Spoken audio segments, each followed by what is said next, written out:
Welcome to The Checkout.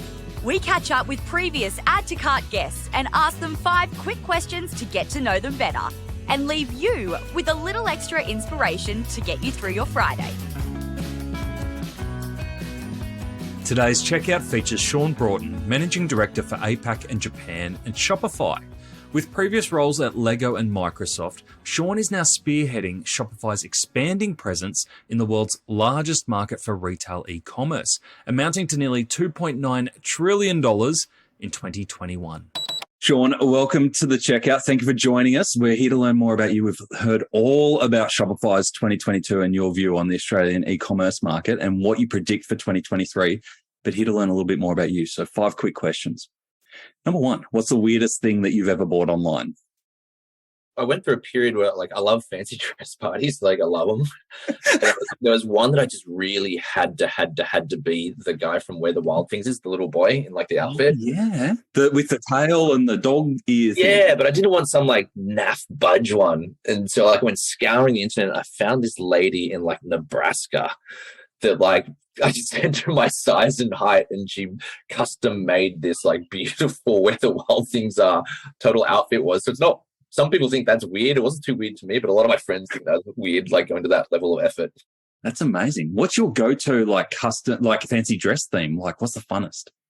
Oh, anything. I think for me, I'm a bit of a raver. Anything rave inspired, I think is pretty good for me. The weirder, the better. Yeah, that's cool. I wanted to have a wet hot summer party theme like this year, but I don't think it's going to happen. All right, number 2, we're off track. Who is your favorite retailer? Obvious, but I'm never changing it till someone does it better. Just Patagonia, and just the way they built that brand, the way they ran the company, what they've done. He's done now, giving it to to the earth. Yeah. I mean, hard to beat, man. I don't know. Yeah, hard to beat. If Elon could just stop focusing on weird whack stuff and get me from Sydney to London in 4 hours, he'd be my favorite. But yeah, what happened to the tube? Remember he was going to tube cities? That's last I heard it was in LA and it was underground and it was working. So yeah, I don't know. It's kind of fallen off the radar, but he's definitely got layers. That's not going to get me to London in 4 hours. That's true. Okay. All right. I hear. Patagonia, great example. All right. Number 3, which e-commerce practice do you wish was history?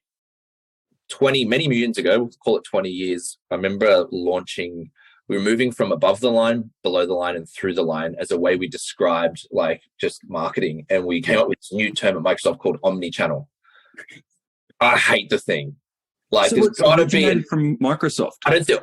Not around that time. Debatable around that time. Yeah, And I at the time I was launching Xbox and getting that into the market here, and omnichannel was everything. And half the retailers in Australia didn't even have a website back then. And just that's still around. I just really wish someone could come up with a different term for it. It just grinds me. Omnichannel. Yeah, no, that makes sense. It's almost like a lazy fallback now. It's for everything. It means just everything. It just means internet. I remember once having a meeting and I went for 2 hours debating the difference between multi-channel and omni-channel. Yeah, you know who could do it? Paul Goldston. You mentioned him earlier today. Yeah. That's because he just uses robots to argue for him. Yeah, Goldie, plug that into your robot. Plug that into your AI robot and see what terminology you come up with. We need a new word for omni-channel. That's true. He'd do it. All right. Number 4. Can you recommend a book or a podcast that our listeners should immediately get into? I've got a 2-year-old and I can't read books, so he's fall asleep instantly, within 1 page. And so, but I'm an audiobook fiend. I am, if I'm walking, going, washing clothes, anything I'm doing, I've got an audiobook in.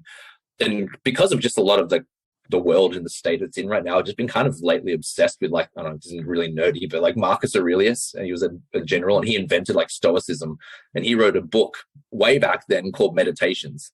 Yeah. And I've been listening to that. If you haven't listened to that, give that a crack. And it's all about Stoicism. And so that right now has been really I'm wow, this is really having an impact on me. And so I've really enjoyed that.